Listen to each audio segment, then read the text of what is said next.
Hello and welcome. स्वागत है बच्चों एक बार फिर से आप सभी का मेरे बीनोमास यूट्यूब चैनल में। मैं हूं विनोद मास्टर और माय डियर स्टूडेंट, आज की क्लास में हम बात करेंगे सिंथेसिस ऑफ सेंटेंसेस में बात करेंगे कंपाउंड सेंटेंस और कॉम्प्लेक्स सेंटेंस। और सबसे पहले हम यह समझेंगे कंपाउंड सेंटेंस क्या होता है और कॉम्प्लेक्स सेंटेंस क्या होता है माय डियर स्टूडेंट। तो अभी हम आपको मतलब कुछ भी बताने से पहले मैं चाहता हूं कि आपके दिमाग में ये चीज क्लियर हो जाए कि हमारा कंपाउंड सेंटेंस क्या होता है और हमारा कॉम्प्लेक्स सेंटेंस क्या होता है। तो सबसे पहले हम आपको यह बताना चाहेंगे कि हम कंपाउंड सेंटेंस क्या होता है और कॉम्प्लेक्स सेंटेंस क्या होता है। तो चलिए अभी हम बात करेंगे कंपाउंड सेंटेंस क्या होता है। देखेंगे जरा ध्यान से, मैं आपके सामने दो सेंटेंस लिख रहा हूं। जैसे मैंने लिखा Ram is reading and Sita is writing. Ram is reading and Sita is writing. आप इन दोनों वाक्यों को देखें जरा ध्यान से। यहाँ ये देखिए Ram is reading and Sita is writing. ये दोनों वाक्य, ये वाक्य और ये वाक्य, इन दोनों को एंड कंजंक्शन से जोड़ा गया है। एंड कंजंक्शन से जोड़ा गया है। अब हम आपको बताना चाहेंगे कि अगर हम इस वाक्य को पूरा मूल लें या इस वाक्य को अगर हम ना लिखें तो ये मुझे बताइए, ये वाक्य अपने आप में अर्थ पूरा कर रहा है कि नहीं कर रहा? कर रहा है। ठीक, यहां देखें और मैं फिर लिख देता हूं सीता इज राइटिंग। देखें जरा ध्यान से, मैंने आपको यह समझाया कि अगर मैं इसको मूल लूं या फिर ना लिखूं तो ये वाक्य अपना अर्थ पूरा कर रहा है, या फिर इसको अगर हम मिटा दें तो ये वाक्य भी अपना पूरा अर्थ पूरा कर रहा है। बात समझ में आ गया? यानी कहने का मतलब यह है माय डियर स्टूडेंट, इस वाक्य को कंप्लीट होने के लिए, इस वाक्य को कंप्लीट होने के लिए इस वाक्य की आवश्यकता नहीं है, या फिर इस वाक्य को कंप्लीट होने के लिए इस वाक्य की कोई आवश्यकता नहीं। तो अब मैं आपको एक चीज बताऊं, जिस वाक्य यानी जो वाक्य अपना पूरा अर्थ प्रकट करता है उसको हम लोग इंडिपेंडेंट क्लॉज कहते हैं। इंडिपेंडेंट क्लॉज कहते हैं। इसको हम क्या कहेंगे? इंडिपेंडेंट क्लॉज कहेंगे। क्या कहेंगे प्यारे बच्चों? इंडिपेंडेंट क्लॉज कहेंगे। आई होप आपके समझ में आ गया। यानी वह वाक्य जो अपना पूर्ण रूप से अर्थ प्रकट करता हो उसे हम इंडिपेंडेंट क्लॉज कहते हैं। क्लियर? आई होप आपके समझ में आ गया होगा कि इंडिपेंडेंट क्लॉज क्या होता है।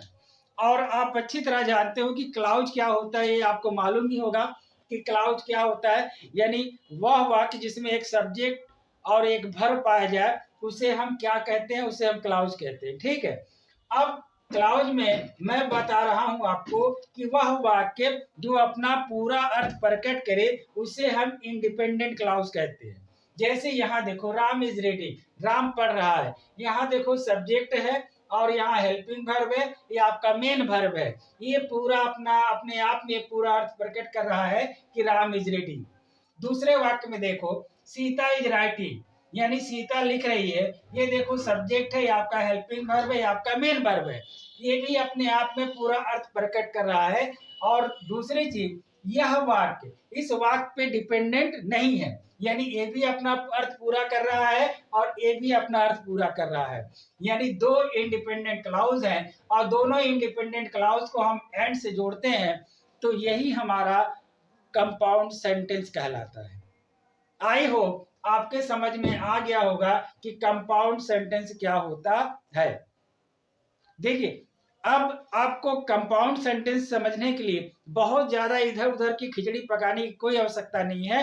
आप बस इतना जानिए, ऐसे वाक्य जो अपने अर्थ पूरा कर पूरा प्रकट करते हो, यानी ऐसे दो वाक्य या तीन वाक्य, ऐसे कोई भी वाक्य जो अपना अर्थ पूरा प्रकट करते हो और उनको हम कंजंक्शन से जोड़ते हैं, यानी कोऑर्डिनेट कंजंक्शन से जोड़ते हो, उसे हम कंपाउंड सेंटेंस कहते हैं।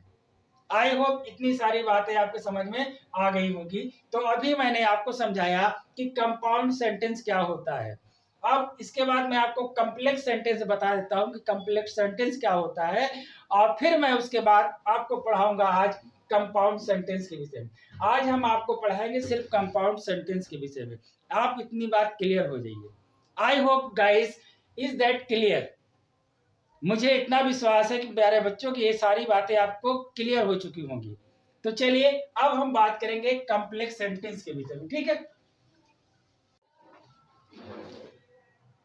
माय डियर स्टूडेंट, अब हम आपको बताने वाले हैं कॉम्प्लेक्स सेंटेंस क्या होता है। देखिए जरा ध्यान से पहले बात कि कॉम्प्लेक्स सेंटेंस समझने से पहले इन वाक्य को देखें। Do not have mail, do not have mail until I come back, do not have mail until I come back. दूसरा वाक्य देखिए, we return when the sunset, we return when the sunset. अब इन दोनों वाक्यों को देखें यहां से यहां तक। Do not have mail, do not have mail, यहां से एक दूसरा ये देखिए अंटिल है, यहां व्हेन है, अंटिल आई कम बैक। यहां देखें we return when the sunset. इन दोनों वाक्य को देखें जरा ध्यान से। अब इस वाक्य को देखने से क्या पता चल रहा है कि यहाँ अंटिल, यानी ये जो अंटिल है, और नीचे वाले वाक्य में देखो जरा वेन है, ठीक है। ये दोनों चीज क्या कर रहे हैं, इस सेंटेंस को हमारे बड़ा कर रहे हैं और दूसरा जोड़ भी रहे हैं। लेकिन यहां देखेंगे यहां से यहां तक एक सेंटेंस है और यहां से यहां तक दूसरा सेंटेंस है, ठीक है। अगर हम बात करें कि do not have meal, do not have meal, do not have meal का मतलब कि खाना मत खाना, ठीक है। डू नॉट हैव मील यानी भोजन मत करना until I back, until I back यानी जब तक मैं ना आ जाऊं तब तक भोजन मत करना। बात समझ में आए। दूसरा देखें, वी रिटर्न, वी रिटर्न हम वापस आ गए when the sunset, when the sunset यानी जब सूर्य डूबा तब हम क्या हो चुके थे, तब हम रिटर्न हो चुके थे, ठीक है। We return when the sunset, जब सूर्य अस्त हुआ तो हम रिटर्न वापस आ चुके थे। अब हम आपको चीज बताते हैं, अगर हम इसको मूल ले when the sunset, when the sunset, यहां देखिए वी रिटर्न हम वापस आ गए, यहां देखिए जरा ध्यान से, वी रिटर्न हम वापस आ गए, ठीक है। अगर इसको मूल ले तो देख बताओ, ये आराम से बोल रहा हम वापस आ गए वी रिटर्न, ठीक है। लेकिन अगर हम इसको मूल लें व्हेन द सनसेट यानी जब सूर्य डूबा, इसका कोई अर्थ निकल रहा है। व्हेन द सनसेट यानी व्हेन द सनसेट जब सूर्य डूबा तो क्या हुआ, यानी कहने का मतलब यह है, यानी ये जो व्हेन द सनसेट है बिना इसके ये पूरा अर्थ नहीं प्रकट कर सकता है। आई होप आपके समझ में आ रहा होगा। वी रिटर्न हम वापस आ गए व्हेन द सनसेट जब सूरज डूबा। अब यहां देखे मैं फिर वही समझा रहा हूं, when the sunset, when the sunset यह जो है व्हेन द सनसेट, ठीक है। यह क्या हुआ, यह अर्थ बिना इसके ये अपना अर्थ पूरा नहीं कर सकता। तो इसका मतलब क्या हुआ, ये जो है वी रिटर्न ये आपका है इंडिपेंडेंट क्लाउज। क्या है, इंडिपेंडेंट क्लाउज है, इंडिपेंडेंट क्लाउज। अगर हम इसको मिटा दें तो भी अपने आप में सही है, वी रिटर्न हम वापस आ गए। लेकिन व्हेन द सनसेट जब सूरज डूबा इसका क्या अर्थ निकलेगा, इसका कोई अर्थ नहीं निकलेगा। यानी इसके अर्थ को पूरा करने के लिए इंडिपेंडेंट क्लाउज, यानी इंडिपेंडेंट क्लाउज ये जो है इंडिपेंडेंट क्लाउज जो है बिना इन दोनों के ये अर्थ पूरा नहीं कर सकता। आई होप आपके समझ में आ रहा होगा। इसीलिए इंडिपेंडेंट क्लाउज है और ये वाला क्लाउज को है, इस क्लाउज को हम लोग डिपेंडेंट क्लाउज कहते हैं। क्या कहते हैं, डिपेंडेंट क्लाउज। आई होप नीचे वाला आपके समझ में आ गया होगा। इसको हम लोग इंडिपेंडेंट क्लाउज कहेंगे और इसको हम लोग डिपेंडेंट क्लाउज कहेंगे। मतलब यह वाक्य इस वाक्य पे निर्भर है, बिना इस वाक्य ये वाक्य अपना पूरा अर्थ प्रकट नहीं कर सकता। और यह वाक्य जुड़ा कैसे है, वेन से। कैसे जुड़ा है, वेन से। अब पहले वाला वाक्य को समझेंगे, डू नॉट हैव मील यानी खाना मत खाना, ठीक है। Until I back, until I come back. अगर अब देखो इसको अगर हम मिटा दे, आई कम बैक मैं वापस आ गया, मैं जब तक कि मैं वापस ना आऊं तब तक खाना मत खाना, यानी आई कम बैक, मैं वापस आ गया। क्या इतना कहने से कि अपना अर्थ पूरा कर रहा, मैं वापस आ गया? जी नहीं, जब तक ये वाक्य पूरा नहीं पढ़ा जाएगा तब तक इस वाक्य का पूरा अर्थ नहीं निकलेगा। यानी डू नॉट हैव मील, यानी भोजन मत करना अंटिल आई कम बैक, जब तक कि मैं वापस ना आ जाऊं। तो अब यहाँ देखें, ये वाला जो वाक्य है ये आपका वाक्य है इंडिपेंडेंट क्लाउज। क्या है? इंडिपेंडेंट क्लाउज, इसे आप इंडिपेंडेंट क्लाउज कहेंगे। और यह जो वाक्य है ये आपका डिपेंडेंट क्लाउज है। क्या है बच्चों? डिपेंडेंट क्लाउज है। यानी अब आई होप आपके समझ में आ गया होगा कि एक इंडिपेंडेंट क्लाउज और एक इंडिपेंडेंट क्लाउज को जब हम जोड़कर कोई एक नया वाक्य बनाते हैं तो वह हमारा कॉम्प्लेक्स सेंटेंस कहलाता है। आई होप आपके समझ में आ गया होगा। देखो, बहुत सारा लेक्चर मार के, बहुत सारी बातें बता के आपको मैं कंफ्यूज नहीं करना चाहता। मैं आपको सिंपल बताना चाहता हूँ कि कॉम्प्लेक्स सेंटेंस वह होता है जिसमें एक इंडिपेंडेंट क्लाउज होता है और एक डिपेंडेंट क्लाउज होता है, और वो कॉम्प्लेक्स सेंटेंस को हम लोग सब ऑर्डिनेट क्लाउज की सहायता से जोड़ते हैं, वही हमारा कॉम्प्लेक्स सेंटेंस होता है। आई होप ये आपके समझ में आ गया होगा कि क्या हमारा कंपाउंड सेंटेंस है और क्या हमारा कॉम्प्लेक्स सेंटेंस है। आई होप इतनी सारी चीजें आपकी क्लियर हो चुकी होंगी। और आज की क्लास में हम आपको बात करेंगे सिर्फ कंपाउंड सेंटेंस की। किसकी बात करेंगे? कंपाउंड सेंटेंस की। तो चलिए अब हम पढ़ेंगे कंपाउंड सेंटेंस। क्या पढ़ेंगे? Compound sentence. आई होप आपको समझ में आ गया होगा कि हमारा कंपाउंड सेंटेंस क्या होता है और कॉम्प्लेक्स सेंटेंस क्या होता है। तो माय डियर चिल्ड्रन, अब हम समझेंगे कंपाउंड सेंटेंस। क्या समझेंगे? Compound sentence. Compound sentence, compound sentence. चलिए, कंपाउंड सेंटेंस यहाँ जैसे कि मैंने आपको एक वाक्य लिख के समझाया था, जैसे कि Ram is writing, Ram is reading, Ram is reading and Sita is writing.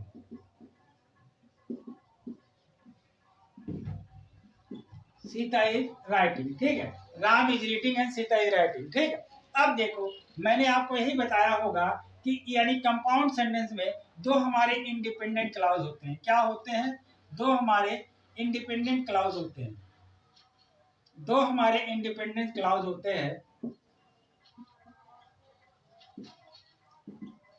दो हमारे इंडिपेंडेंट क्लाउज होते हैं, उनको हम क्या करते हैं? एक कंजंक्शन से जोड़ते हैं, और जिस कंजंक्शन से जोड़ते हैं उसे हम कहते हैं coordinate clause, coordinate conjunction, coordinate conjunction कहते हैं। उसे हम कोऑर्डिनेट कंजंक्शन कहते हैं, ठीक है। उसे हम क्या कहते हैं? कोऑर्डिनेट कंजंक्शन कहते हैं। अब हमारा काम है, सबसे पहले हम यह समझे कि हमारा कोऑर्डिनेट कंजंक्शन क्या होता है। आई होप ये बातें समझ में आ रही होगी।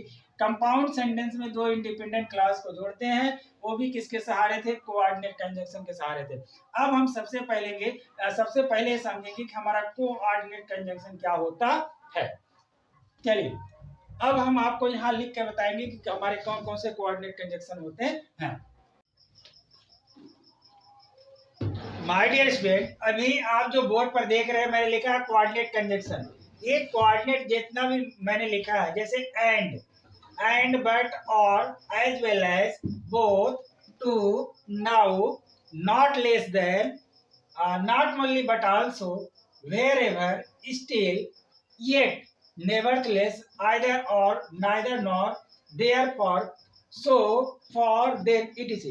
ये जितना भी आप कंजंक्शन देख रहे हैं ना, ये सारे के सारे कोऑर्डिनेट कंजंक्शन है। इन्हीं कंजंक्शन के सहायता से हम क्या करेंगे? कंपाउंड सेंटेंस बनाते हैं। अब देखो, इन जितने भी सारे कंजंक्शन, इन सारे कंजंक्शन को मैंने चार कैटेगरी में रखा है।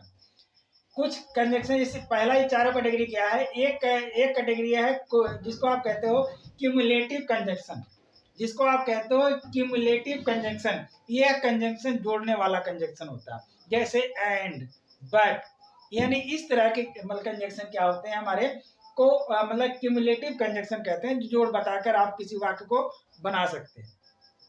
अल्टरनेटिव कंजंक्शन, कुछ ऐसे कंजंक्शन होते हैं जो विकल्प बताने का काम करते हैं, ठीक है। उसको हम लोग क्या कहेंगे? अल्टरनेटिव कंजंक्शन कहेंगे। अब तीसरा है एडवर्जेटिव कंजक्शन, यानी कुछ ऐसे कंजक्शन होते हैं जो विरोध बताने वाला काम करते हैं, यानी वाक्य में जब विरोध बताने वाला काम होगा तब उसको हम लोग एडवर्जेटिव कंजक्शन की सहायता से जोड़ेंगे। चौथा है इलेटिव कंजक्शन। क्या होता है? परिणाम बताने वाला कंजक्शन, यानी वह वाक्य जिसमें परिणाम बताया जा रहा हो उसको हम लोग इलेटिव कंजक्शन की सहायता से जोड़ते हैं। अब मेरी बात को ध्यान सुनना, मैं एक एक करके आपको बताऊंगा, यानी कुछ क्यूमुलेटिव का बताऊंगा, अल्टरनेटिव का बताऊंगा, एडवर्जेटिव का बताऊंगा और इलेटिव का बताऊंगा। ये सारा का सारा मैं आपको एक एक करके बताऊंगा ताकि आपको क्लियर हो जाए कि हाँ कंपाउंड सेंटेंस हम कैसे बनाते हैं। I hope guys is that clear, आपको अच्छी तरह समझ में आ गया होगा कि हम कोऑर्डिनेट कंजक्शन की सहायता से हम कंपाउंड सेंटेंस बनाते हैं। इनकी 4 कैटेगरी होती है, एक क्यूमुलेटिव होती है, एक अल्टरनेटिव होती है, एक एडवर्जेटिव होती है, एक इलेटिव होती है। अब ये जो सारे कंजक्शन है, इन सारे कंजक्शनों की सहायता से हम जोड़ते हैं, यानी वाक्य को हम जोड़कर हम एक नया सेंटेंस बनाते हैं जिसे हम कंपाउंड सेंटेंस कहते हैं। ठीक है, आई होप इतनी सारी बातें आपके समझ में आ गई होगी। तो अब हम क्या करेंगे, अब हम लेंगे वाक्य और वाक्य के माध्यम से हम आपको क्या करेंगे, आपको वाक्य मतलब कि सेंटेंस बनाकर बताएंगे कि हाँ कंपाउंड सेंटेंस हम कैसे बनाते हैं। तो चलिए गाइस, अब हम चलेंगे वाक्य लेंगे और वाक्य को बनाकर बताएंगे कि हम कंपाउंड सेंटेंस कैसे बनाते हैं। देखेंगे जरा ध्यान से हम लोग, यहाँ देखें क्यूमुलेटिव कंजक्शन की बात कर रहे हैं अभी हम, जैसे and, as well as, both, not only but also, और, ये जितने सारे हैं क्यूमुलेटिव कंजक्शन हैं। अभी मैंने आपको 3 वाक्य लिखा है और इन तीनों वाक्य को हम लोग क्या करेंगे, कोऑर्डिनेट कंजक्शन की सहायता से हम लोग इसको जोड़ेंगे और हम लोग कंपाउंड सेंटेंस बनाएंगे। पढ़ेंगे इस वाक्य को, the sun rose we could see everything. सूर्य उदय हुआ और हम लोग सब चीज देख पाते हैं, देख पाए। ठीक है, द सन रोज यानी सूर्य उगा, हम लोग सब कुछ देख पाए। यहाँ देखेंगे जरा ध्यान से, अब इस वाक्य को हम कैसे बनाएंगे, द सन रोज लिखेंगे, द सन रोज एंड क्या करेंगे, इसको एंड की सहायता से जोड़ेंगे, the sun rose and we could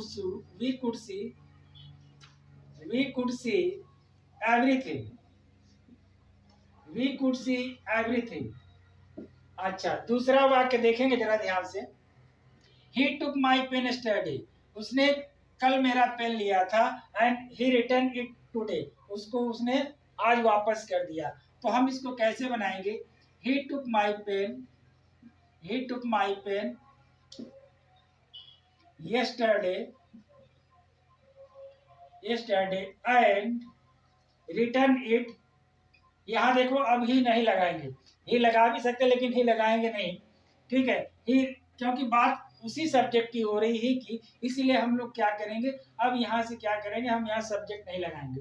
he took my pen yesterday and return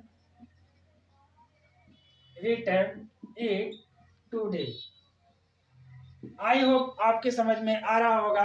अब देखिए, यहाँ देखिए ये वाला, ही वॉज मार्क्ड एब्सेंट, उसे एब्सेंट कर दिया गया। ठीक है, and he was turn out of the class, और उसे क्लास के बाहर भी कर दिया गया। तो हम इसको कैसे बनाएंगे, देखिए जरा ध्यान से, he was marked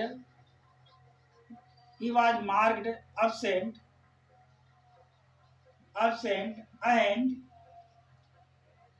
and he was turned out of the class। अब यहाँ थोड़ा सा रुकेंगे, देखिए जरा, हम इसे एंड कंजक्शन की सहायता से बनाएं, लेकिन आप इसमें और भी जो कंजक्शन है उसकी भी सहायता से आप बना सकते हैं। जैसे अगर हम कहें he was marked absent as well as, यानी साथ ही साथ, as well as he was absent, he was turned out of the class. यानी आप इस कंजक्शन की सहायता से भी इस वाक्य को बना सकते हैं। तीसरा, आप इसको but not only but also say भी कर बना सकते हैं। देखिए कैसे बनाएंगे इसको। He was marked not only absent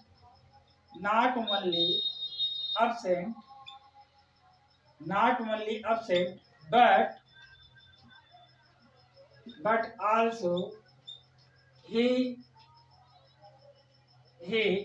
turn out। यहाँ देखिए अब इसको हम पास्ट इंडेफिनिट बनाएंगे। Turn out of the class, चाहे he turned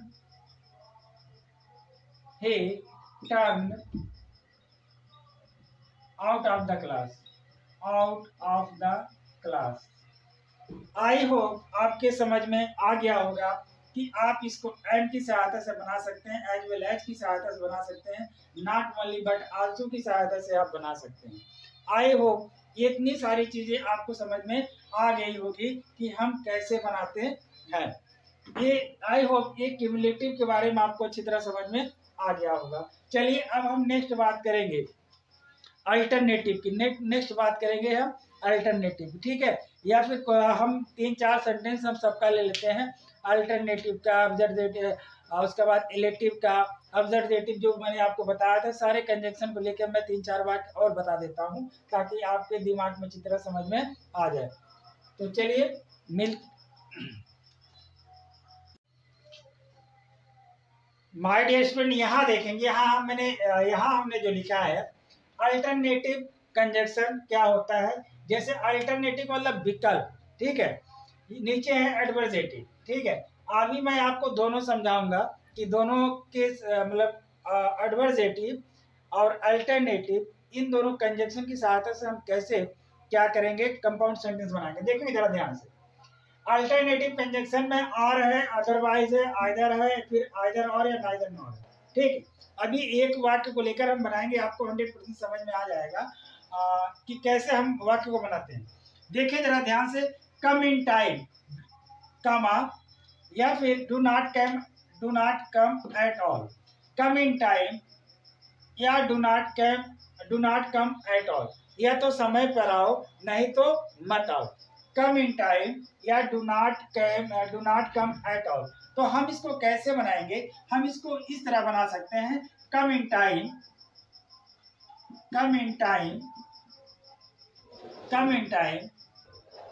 या यहाँ पर और से भी जोड़ सकते हैं। कम इन टाइम और डू नॉट कम या don't come at all. I hope आपके समझ में आए। यहाँ हम और भी लगाकर इसको बना सकते हैं। कम इन टाइम और डोंट कम एट ऑल, या फिर do not come at all. या फिर हम इसको ऐसे ही बना सकते हैं। Come in time otherwise don't come at all, ठीक है। या फिर आइदर कम इन टाइम, या फिर इसको हम ऐसे ही बना सकते हैं। आइदर कम इन टाइम और do not come at all. अभी इस तरह भी बना सकते हैं। आइदर कम इन टाइम, या तो समय पर आओ नहीं तो मत आओ। यानी आइदर यहाँ लिख देते हैं, कोशिश करते हैं यहाँ पर either EITHER, either come in time, या तो समय पर आओ, आइदर कम इन टाइम और do not come at all, don't come at all, या फिर do not come at all. I hope आपके समझ में आ गया होगा। हम इस तरह करके अल्टरनेटिव यानी विकल्प की सहायता से, यानी विकल्प वाले जो हमारे कंजक्शन होते हैं उनकी सहायता से हम बना सकते हैं। कम इन टाइम और do not come at all, या डोंट कम एट ऑल, या come in time otherwise don't come at all, या फिर आइदर कम इन टाइम या or do not come at all. I hope ये बातें आपके समझ में आ गई होगी। अब नीचे चलेंगे, एडवर्जेटिव कंजक्शन की बात करेंगे। एडवर्जेटिव कंजक्शन क्या होता है। यहाँ देखिए जो विरोध बताने वाला काम हो रहा हो, ठीक है, जो विरोध बताने वाला काम हो रहा है एडवर्जेटिव। यहाँ विकल्प की बात हो रही थी, यानी तुम्हारे पास विकल्प है, या तो आओ समय पे आओ नहीं तो मत आओ। यहाँ पर देखो विरोध की बात करेंगे, यानी कि विरोध की, जहाँ विरोध हो उस तरह के कंजंक्शन की बात करेंगे कि हम कैसे इस वाक्य को बनाएंगे। देखेंगे जरा ध्यान से एडवर्टेटिव विरोध की बात। जैसे ही इज पुअर, वह गरीब है। ही इज ऑनेस्ट, ठीक है, वह गरीब है लेकिन वह ईमानदार है। तो हम इसको कैसे बनाएंगे? देखो, वह गरीब है, तो यानी कहने का मतलब अगर कोई आदमी गरीब होता है तो लोग सोचते हैं गरीब है तो चोरी चमारी करेगा, लेकिन नहीं। देखो जरा ध्यान से, ही इज पुअर, लेकिन वह यानी ठीक उसके विरोध में, गरीब है लेकिन फिर भी ईमानदार है, इसका मतलब वह विरोध हो रहा है वहां पर। तो हम इसको कैसे बनाएंगे? ही इज पुअर, जैसे क्या बनाएंगे? ही is poor, he is poor. अब इसको आप बट से भी जोड़ सकते हो, but he is honest, but he is honest, but he is honest, but he is honest. सिर्फ आप बट से ही नहीं, आप इट से भी जोड़ सकते हैं। जैसे he is poor, it is honest, ठीक है। लेकिन बट सबसे अच्छा है कि he is poor but he is honest, ठीक है। चाहे यहाँ देखो दूसरे वाक्य देखेंगे, he is ill, he works hard, वह बीमार है लेकिन वह कड़ी मेहनत करता है। तो हम इसको कैसे बनाएंगे? ही इज इल, ही इज इल, वह बीमार है, फिर भी, स्टिल माने या फिर येट भी कर सकते हो, या still, still he works hard, still he works hard, still he works hard. या फिर आप इसको ऐसे ही बना सकते हो, ही इज इल, येट का मतलब तो भी, येट मीन्स क्या होता है? तो भी, वह कड़ी मेहनत करता है, यानी ही इज इल, येट लिख देते हैं, he is ill yet he works hard, he works hard। I hope ये समझ में आ गया होगा कि हम कैसे आपका अल्टरनेटिव और एडवर्जेटिव कंजक्शन की सहायता से मैंने कैसे आपको कंपाउंड सेंटेंस बनाते हैं। अब हम बच गए इलेटिव। अब हम आपको बता देते हैं 2-3 सेंटेंस या 1-2 सेंटेंस इलेटिव का भी बना देते हैं। देखो माय डियर स्टूडेंट, ये मैंने आपको बता दिया। अब आपका काम है कि प्रैक्टिस करना, या फिर अगर आपको अच्छी तरह समझना है तो आप इस वीडियो को एक बार, 2 बार या 3 बार देखो और कोशिश करो खुद भी बनाने का। देखो आप परफेक्ट तभी होगे जब आप खुद मेहनत करेंगे तभी, ठीक है। बताने के लिए कोई भी टीचर बता दे, लेकिन जब तक हम परफेक्ट तभी होंगे जब हम उस पर खुद मेहनत करेंगे। देखो अभी एग्जाम का टाइम है, मैं चाहता हूं कि कम से कम एक कंसेप्ट समझ लें। कंसेप्ट समझकर आप कम से कम 2, 4, 15, 20, 25 सेंटेंस आप घर में मेहनत करें, आधा घंटा 1 घंटा, ताकि आपके समझ में अच्छी तरह से आ जाए। I hope. अब इसके बाद बात करेंगे इलेक्टिव सेंटेंस। किसकी बात करेंगे? इलेक्टिव सेंटेंस की। माय डियर स्टूडेंट, अब हम बात करेंगे इलेक्टिव सेंटेंस। इलेक्टिव सेंटेंस का मतलब होता है परिणाम बताना। परिणाम बताने वाले जो सेंटेंस होते हैं उसको हम लोग कैसे जोड़ेंगे? देखिए जरा ध्यान से, he left his study and he had no money. अच्छा, उसने अपना पढ़ाई छोड़ दिया क्योंकि उसके पास पैसे नहीं थे, ठीक है। इसको आप कैसे जोड़ोगे? इसको आप कैसे बना सकते हो? He left his study, he left his study, he left his study, so यानी इसलिए उसने पढ़ाई छोड़ दी। so he had no money, so he had no money। आप इसको भी ऐसे बना सकते हैं, ठीक है। he left his money, he left his study, so he had no money। उसने अपना चाहे he had no money। इसको थोड़ी देखिए आप, सॉरी, इसको आप ऐसे बनाइए, ये देखिए यहाँ पर, इसको आप उल्टा बनाएंगे। he had no money, he had no money, इसको आप ऐसे बनाएंगे, he had no money, he had no money, he had no money, so he left his study, so he left his study, so he left his study। I hope आपके समझ में आ गया होगा। या फिर देयर फॉर भी आप इस्तेमाल कर सकते हैं, देयर फॉर भी लगा सकते हैं। He had no money, he had no money therefore he left his study, ठीक है। अब नीचे वाला देखें, he is the son of the professor, he is son of the professor, he is intelligent। आप इसको ऐसे बना सकते हैं, he is son of the professor, he is son of the teacher. He is son of the teacher, so he is intelligent. So he is intelligent. I hope आपके समझ में आ गया होगा कि हम कैसे वाक्य को बनाते हैं। अब थोड़ा सा अब आपका काम बचा है। आप क्या करेंगे, आप इस वीडियो को देखें और कम से कम जहां प्रैक्टिस हो सिंथेसिस की, आप उस सेंटेंस को निकाल कर आप कंपाउंड सेंटेंस बनाएं। ठीक है, आप कंपाउंड सेंटेंस कम से कम 15, 20, 25 आप कंपाउंड सेंटेंस बना लेंगे तो आई होप आपको क्लियर हो जाएगा कि हम कंपाउंड सेंटेंस कैसे बनाते हैं। तो माय डियर चिल्ड्रेन, तो ये तो था आपका कंपाउंड सेंटेंस। तो आज का वीडियो यही समाप्त करते हैं। मिलते हैं हम आपसे फिर अपने किसी नेक्स्ट अगले वीडियो में। तब तक के लिए थैंक यू। जय हिंद।